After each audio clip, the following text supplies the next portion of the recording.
Raleigh Supercon 2018 is proud to a stage. A marvelous actress and a raconteur and a director of certainly quite a bit, Amanda Bearse.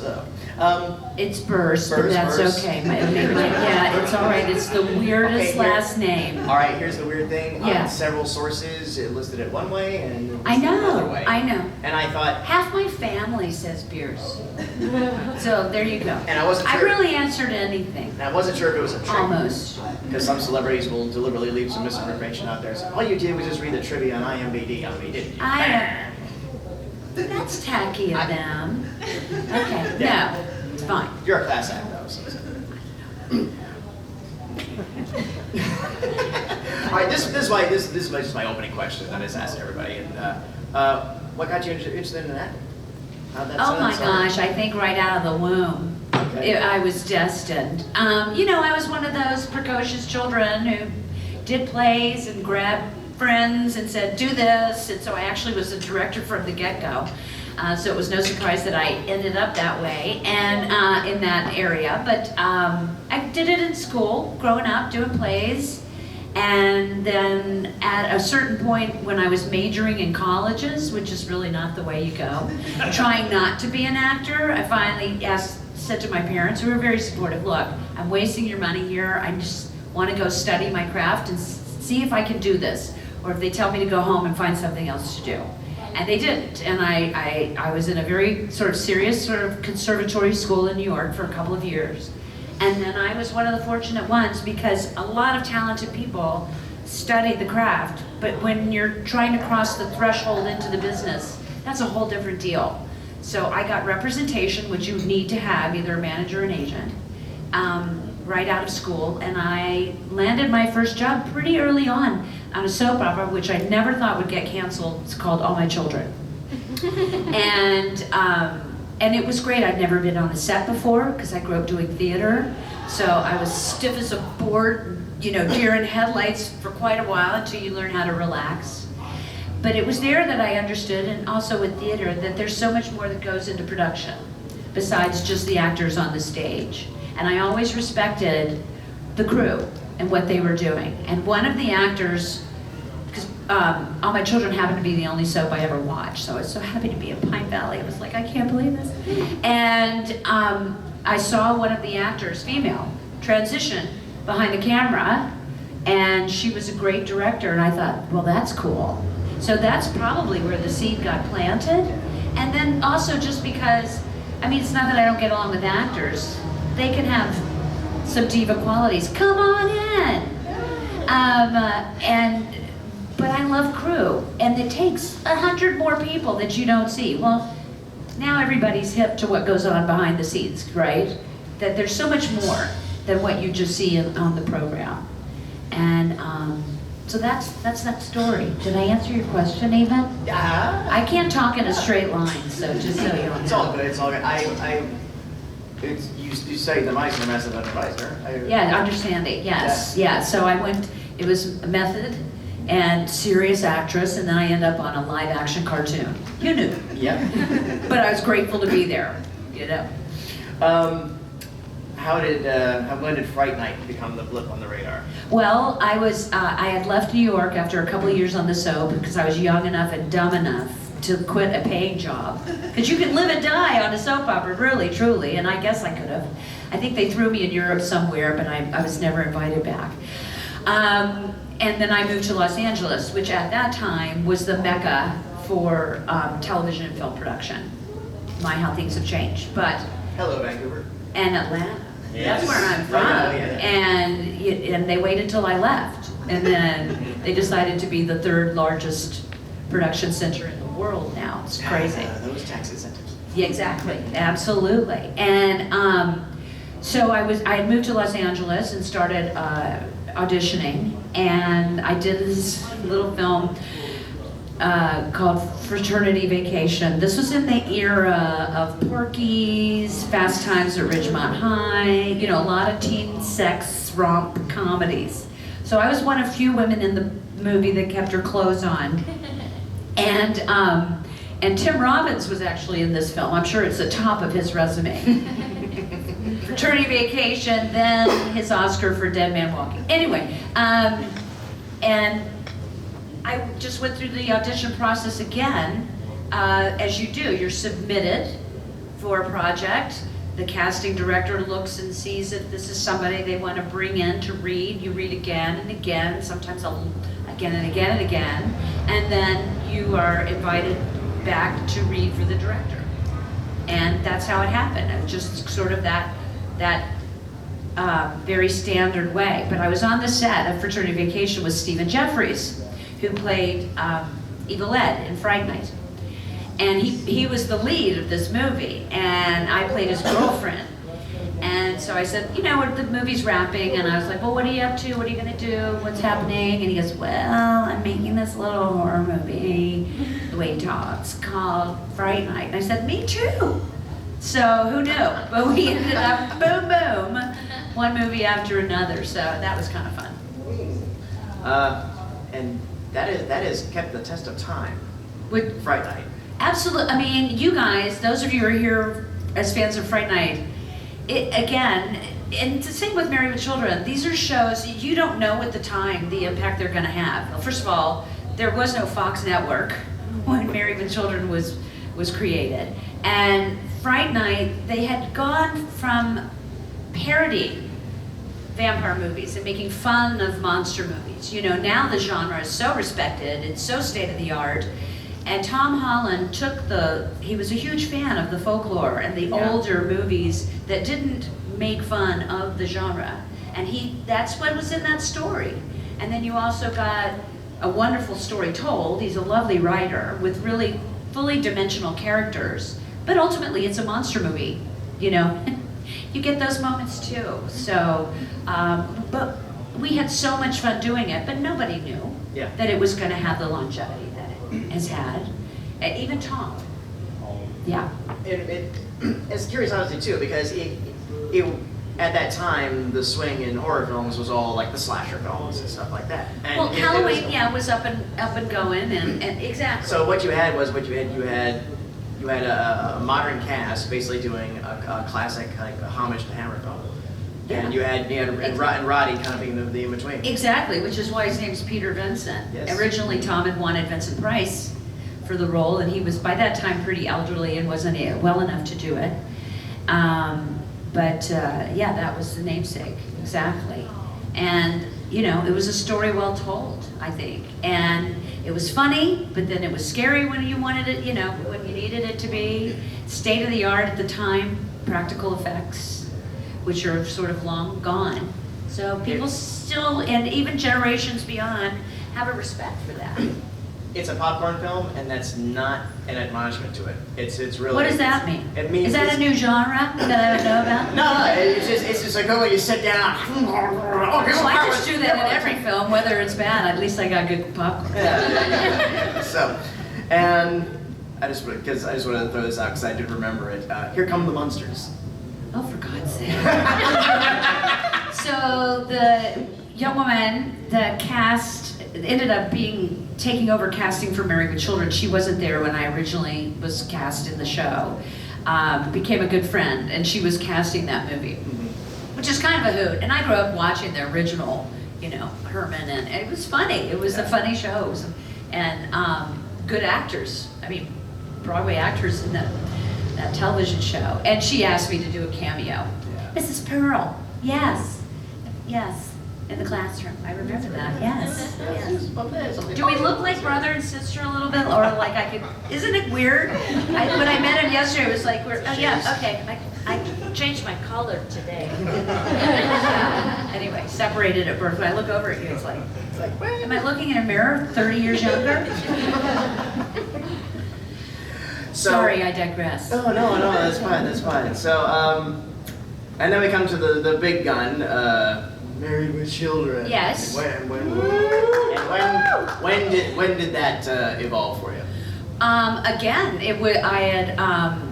it was some time though after Fright Night. I was 26 years old when I made Fright Night, and as I've told some of you, I was outside the casting office, sitting next to real 16 and 17-year-old girls going, I don't buy it. I don't, you know. But because that character of Amy had such a lovely arc, and she went through so many things, they needed someone with a little more, I don't know, life experience behind the eyes to bring to that character, right? But Married with Children came along in 1986, so it was over a year and a half. So I was auditioning during that time, but this was before Friends. So this was before the 20-something era, when they were still making the teen kind of sex comedies, and then 30-something, that show, and the yuppie world started coming into favor, if you will. But people in their 20s, actors in their 20s, there was not a lot for us to do. So I looked and read younger for a while, but it was kind of like, we're pushing that envelope a little bit. I'm almost 30. And so Married with Children came along, and I was grateful, and I was able to play my age for the first time, because I was 28 when I started that show. And again, I just went through the regular audition process, but it came down, and then everybody was like, what's Fox? Well, at the time they wanted to be called FBC, because, ABC, CBS, NBC, and FBC, and then this tacky show came along, and now there's Fox, right? And the same 5 girls we kept running into, one of whom ended up marrying Tom Hanks, a lovely actress named Rita Wilson, if you know who she is. And, we would look at each other and go, well, they're either gonna want you, because you're not anything like me, or you. And what happened is David Garrison, who played my first husband, Steve, was already cast. And we made a good match. So I really owe it to him. Because any of us could have done the role. And it didn't hurt, though, that one of the creators was a fan of Fright Night, so I think that didn't hurt. So that's how that happened. And you know what? Originally, there was a lot that Steve and Marcy had to do because the kids were so young. But Christina Applegate has more talent in her pinky than all of us combined. And soon enough, they realized they could really write to the family, to the kids. And I was happy to be 4th, 5th, 6th banana. I enjoyed what I did. I loved giving Ed a hard time. And, Al. And, but I knew when this is the role, it's not gonna be the Marcy Darcy show, right? So at one point they said, is there creatively something else you would be interested in, writing and I said directing. So I started studying on my time off. And they really, as I've told many of you, they gave me my second career as a television director, and that's where I've been for 27 years. That's quite the opposite.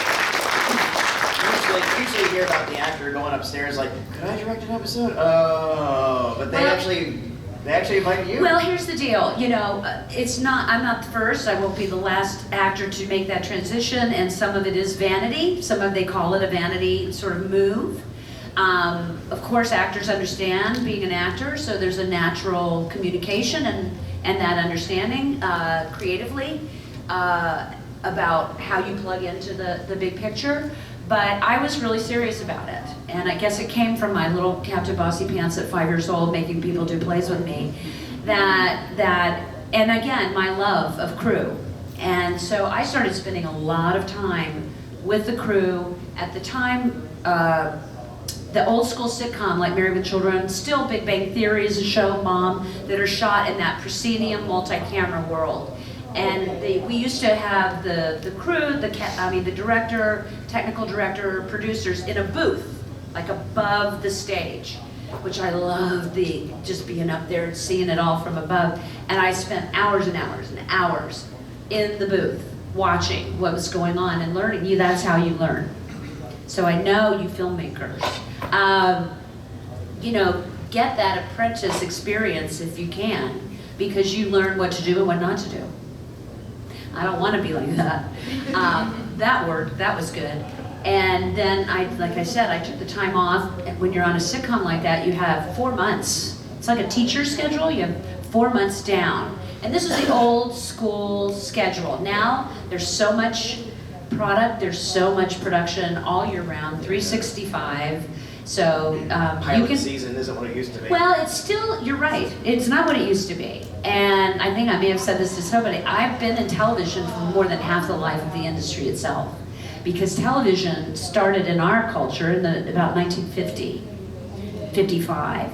And does anybody know where multicam television, who invented that, came up with that idea, as opposed to just the single camera and shooting it like film? Anyone? Ever heard of a show called I Love Lucy? Desi Arnaz, her husband, is the one who wanted to bring in a studio audience because Lucy really fed off that. And then being able to use 3 cameras, which it was for years and years and years, so that he could get the takes live that the studio audience was responding to. And then they ended up becoming a 4-camera process. Yeah. But, My you know. grandmother was a director on that era. Oh, wow. Yeah, it was, yeah. Oh. It just started on, and then he was recalled to Korea and got shot down. It was like he was just getting into it, and then, Wow. yeah. You gotta write his story down. It's That's quite a story, right? But it's interesting that I've been able to witness the evolution of the industry. And Sony Pictures Television, which bought Columbia, which bought Embassy Television, which was Norman Lear's company who did All in the Family, and Married with Children was the last show his company produced, was the leader in the digital era in terms of television. They were doing all of the research. And I directed one of the first digital television shows. Reba McEntire had a sitcom called Reba, her first one. And that was when they were putting digital cameras on sticks with tennis balls on the bottom. So you either had a pad camera for tape, videotape, and they're these big, they look like the robot in the old Lost in Space. I mean, these big cameras for videotape, right? And that's what we used on Married with Children. Or you had a film camera on a dolly with 3 guys or women sometimes operating, okay, like you do on a film set. So the hybrid world, which is what they called it, this was 1990, no, this was 2001, I think. And Reba's first show was one of the first to be shot that way. And they didn't know what to call crew people, because if you're on a film set, the names are different than being on a tape set. Eventually the film vernacular, the film vocabulary won. So what used to be a stage manager on the floor on a videotape set was called the assistant director, or first AD rather, on a digital set. And now everything, I think there are a couple of exceptions, but most everything is shot, of course, on HD. Yeah. I took you down a road there, didn't I? You're like, am I in school? Is she gonna give us a test? Seriously. But I love my industry, and like I said, I've had such a good time being able to just watch how things have evolved. And once it hit digital, as with life, it went warp speed. So it's just hard, now you just hang on, right? Just, there we go. Anyway. Are we, No. are you done? No, I got messages from our producers. Oh, fine. But Work with us. We're good. We're taking.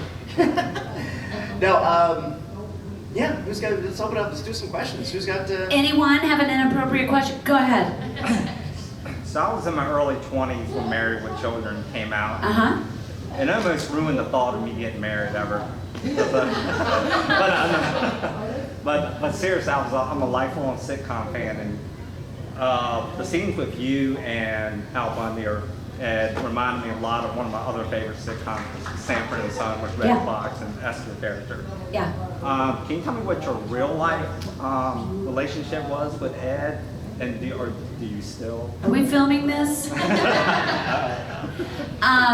I follow the thumper rule.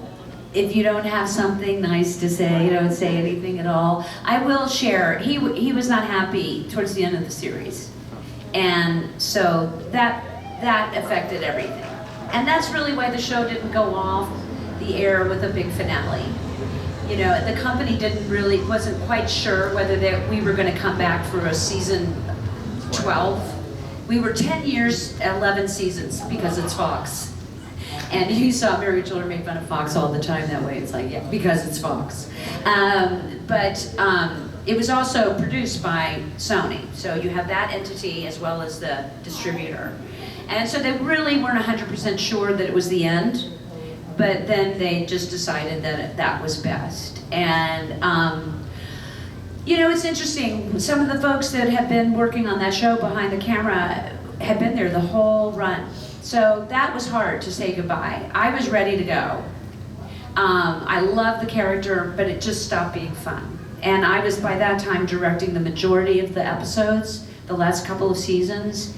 And so my job was a little different. And so I had a little more to say about things.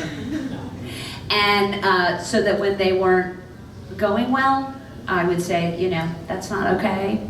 So no love lost there. Yeah. Great actor. Great actor. Yeah. Yeah. So in Fright Night, you worked with Chris Sarandon,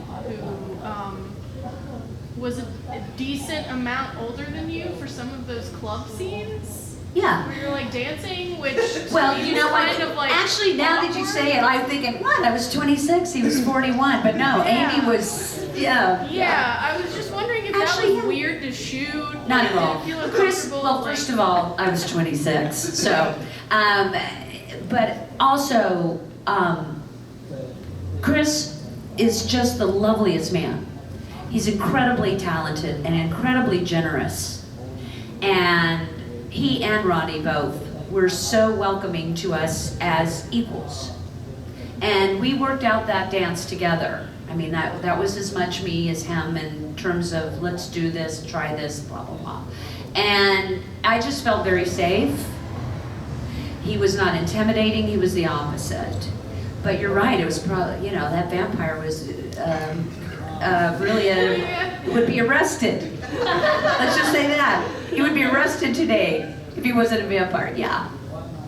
I was gonna say, it's like, isn't that the case with most vampire movies? Like, they're supposed to be like hundreds of years old. And they're Well, you know what, it's so weird, I never even thought of it that way. Because she reminded him of someone he knew years and years and decades ago. That the way Chris portrayed it was a genuine emotion. So I think that it was in his work that sold the acceptance of it. And again, it was a different era. We made that movie in 1984. That didn't make it okay. But there was just a different social construct around it. And then I think if you understand, we're in a horror genre. So in that way, you lose some of the rules and regulations that we hopefully try to guide us through our society, you know. But you're right, supposed to be wrong. It just creep me out now. Yeah, hey, did we lose our moderator? He's shaking You scared him cold. off? I'm kidding, He had to walk outside for a phone call. It's fine, I don't care. Obviously, I don't have a hard time We won't talking. hurt you, we promise, we love you. Whenever like Al was always attacking you. Yeah. And was getting you and married with children and stuff like that. Did you ever just break down laughing and have to reset just because? Oh, we of giggled a his lot. antics? And I may have shared with some of you, there was one episode where the girls all get their period at the same time. It was the Cabin in the Woods episode, and the bears are running around. Katie and Chrissy and I got the, you know, inappropriate giggles where you cannot get control of yourself over and over again when we're lying on the floor saying these lines. And so, I mean, honestly, we had a good time. We really did. And Ed and I worked really well together for a long time. And as I've also explained, when you have characters that are written so polar opposite, that's where the conflict and that's where the comedy often comes from. So those Marcy Al scenes, you know, they were just written so well because we were so different, right? Yeah. So, are you and Katie Scott still friends today? And the second part of my question is, have you lost any more rings down Florida? No. I love that episode though. That was first season. That was fun. I really enjoyed it. That was a two-parter. I think that was our first two-parter. Katie and I are not in touch. Last time I saw her, we ran into each other in New York.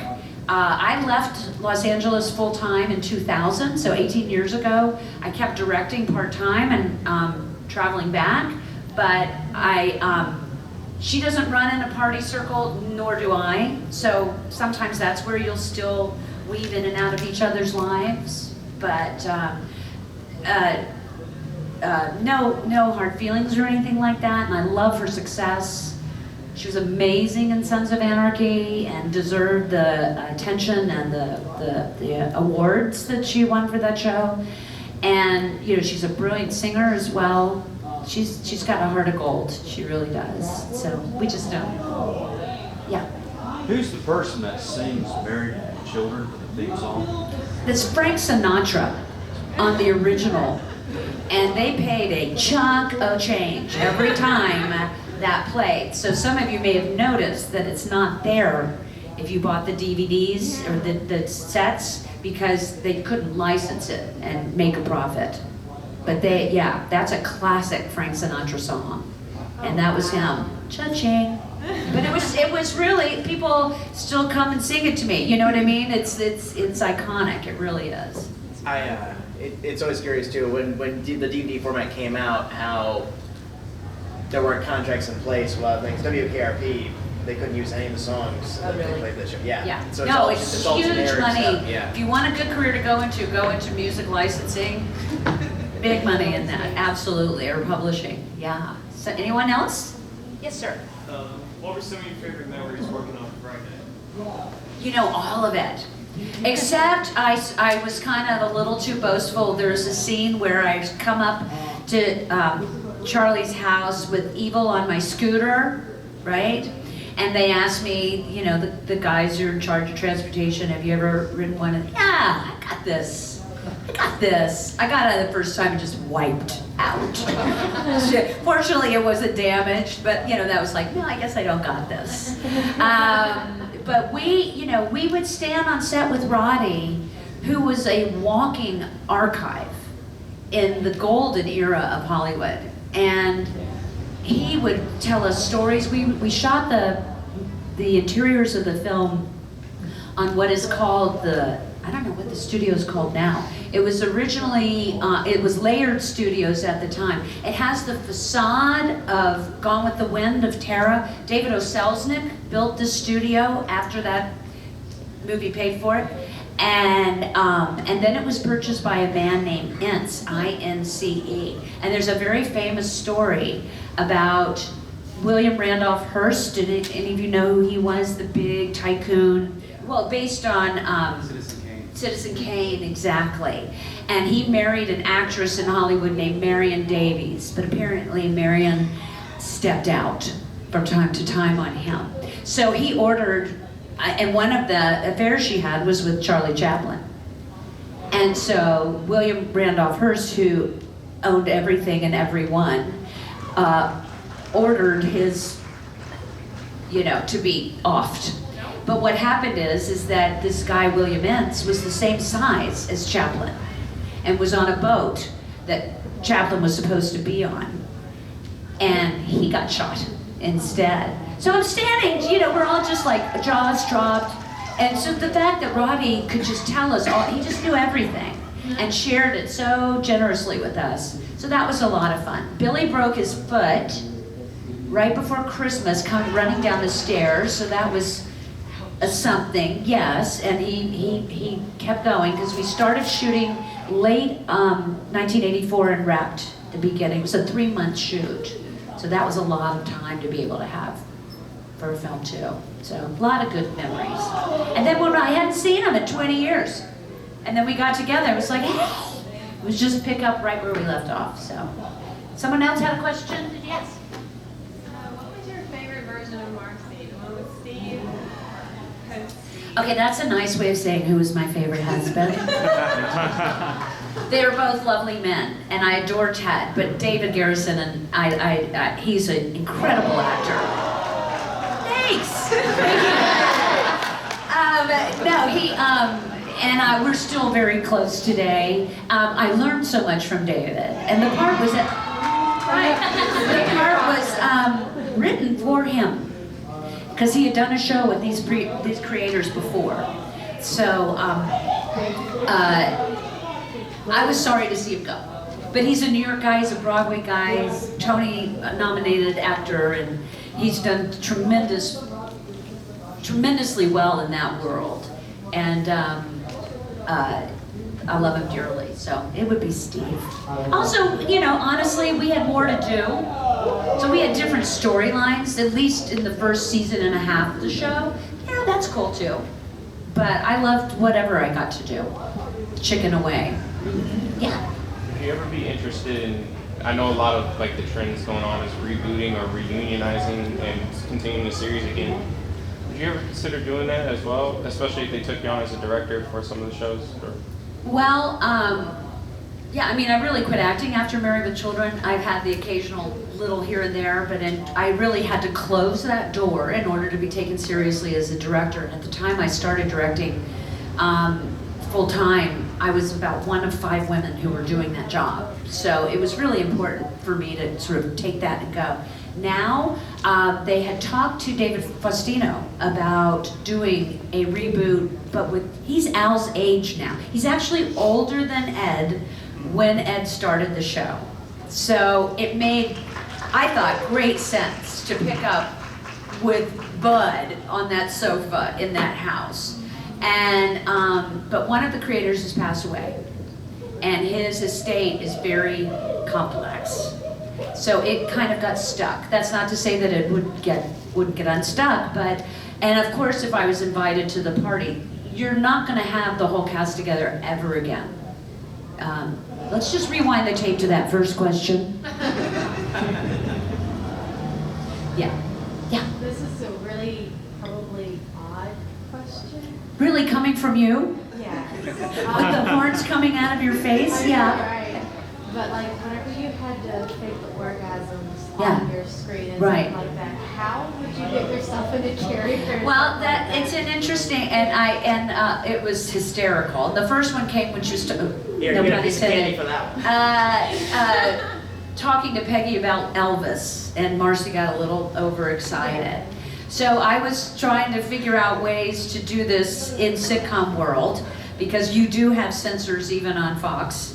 And Ed was actually the one that I was talking with about it, and we decided it would be best if it was just from here up.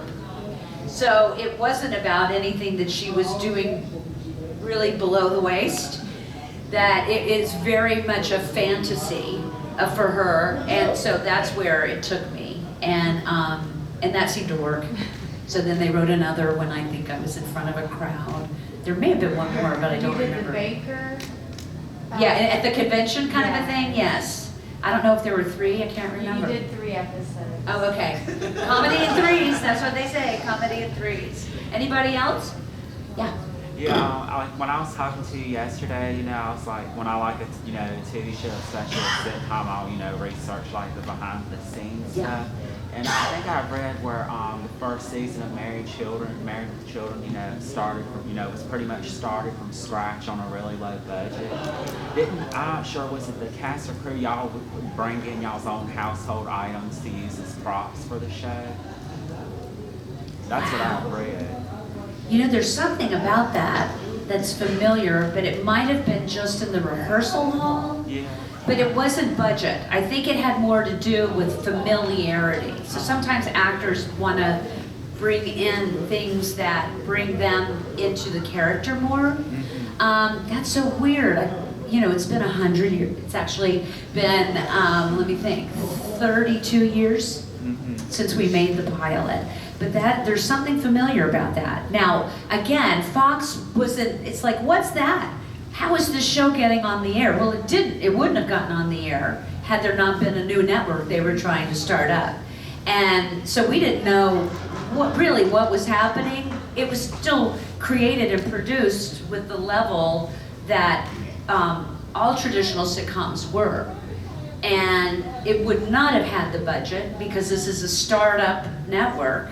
But it was still treated, we weren't that poor, that's what I'm saying. Oh, yeah.